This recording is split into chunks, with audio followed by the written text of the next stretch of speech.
Bruno Darou, les rebelles islamistes poursuivent leur avancée. Une troisième ville sera donc bientôt entre leurs mains. Ce n'est pas encore fait, parce que évidemment, les troupes de l'armée de Bachar al-Assad font tout pour tenter de stopper cette avancée qui, c'est vrai, a été fulgurante en quelques jours. Les rebelles emmenés donc par le groupe islamiste du HTC, qui sont partis de leur bastion d'Idlib, qui se sont emparés d'Alep, puis de Hama hier, et qui désormais sont en route vers Homs. Alors, Homs, on peut le voir peut-être sur une carte, c'est une ville assez stratégique parce qu'elle est encore plus au sud que Hama. Voilà, on le voit là. Et évidemment, elle a un autre intérêt, cette ville de Homs, c'est qu'elle permet aussi de rejoindre la côte ouest, là où est véritablement le bastion du clan al-Assad, la fameuse communauté alaouite. Alors là, pour le moment, eh bien, les forces emmenées par le HTC seraient stoppées à 5 km de Homs, donc tout près de la ville, selon l'OSDH, l'Organisation syrienne des droits de l'homme, qui indique également qu'il y a eu des frappes aériennes sur un pont autoroutier stratégique. Alors je pense qu'on peut voir sur une autre carte cette autoroute qui est un axe absolument essentiel entre le nord et le sud du pays, donc avec la capitale Damas. Vous voyez, quand on part du nord, Alep, la deuxième ville du pays, qui est donc aux mains du HTC, Hama également. Vous voyez, donc déjà toute cette partie, il y a Homs, Damas, c'est donc cette autoroute M5, c'est là qu'il y aurait eu des frappes sur un pont, donc juste, si on comprend bien, juste au nord de Homs, juste au nord de Homs, donc des combats sans doute féroces. Et l'armée syrienne vient d'annoncer que par ailleurs, elle a effectué des frappes aériennes, car c'est un peu le seul avantage que possède l'armée syrienne, qui paraît totalement désarçonnée quand même.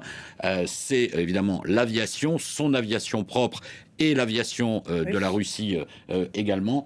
Donc l'armée annonce qu'elle a procédé à des frappes dans la province de Hama, peut-être pour essayer de reprendre le contrôle de Hama, parce que ça couperait à ce moment-là, évidemment, l'avancée du HTC, et peut-être même que ça bloquerait ceux qui sont entre les deux. Voilà, on en est là, vous voyez, situation extrêmement volatile. HTC, vous le disiez, ces rebelles ont changé de nom, mais est-ce qu'ils ont changé ? Alors, ils ont changé, oui, de fait, avec notamment leur leader Mohamed Abou El-Jolani, qui est un Syrien, qui a fait partie de l'organisation État islamique en Irak, qui est devenue l'organisation État islamique.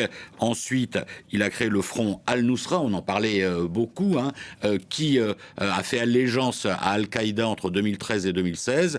Et finalement, depuis cette date, il y a eu une forme de rupture. Et en 2017, Al-Jolani a créé HTC sur un mode un peu différent, c'est-à-dire que on n'est plus sur un djihad extrêmement sectaire, on va dire, et porté sur l'international. On est sur un djihad composé à 85-90% de Syriens, avec un objectif de reconquête du territoire sous la coupe du gouvernement de Bachar el-Assad, et c'est ce à quoi on est en train d'assister. Un autre élément important, c'est que parmi tous ces combattants, donc qui sont très très largement syriens, il y a beaucoup de déplacés, de dizaines de milliers de déplacés qui étaient coincés dans la poche d'Idlib depuis 2019 et qui donc sont en train finalement ou essayent de rentrer chez eux, ce qui explique qu'ils sont extrêmement motivés, ce qui n'est pas le cas visiblement des soldats de Bachar el-Assad. Vous voyez que la situation est extrêmement volatile, comme je le disais, et que là on est à même pas 200 km de Damas. Donc il y a un vrai risque pour le régime de Bachar el-Assad, qui apparaît quand même extrêmement fragile, et notamment son armée, même s'il y a eu des augmentations de salaire très récemment pour essayer de motiver les troupes, visiblement ça ne suffit pas, et donc c'est le pire épisode pour le régime de Bachar el-Assad, qui se croyait un peu conforté avec l'appui de l'Iran et l'appui de la Russie. Seulement voilà, ces deux parrains sont occupés à d'autres dossiers très importants pour eux, et donc il ne peut plus peut-être bénéficier d'un soutien aussi important, et c'est la pire épreuve pour ce régime depuis 2016. Merci beaucoup Bruno Darou pour votre analyse. Merci.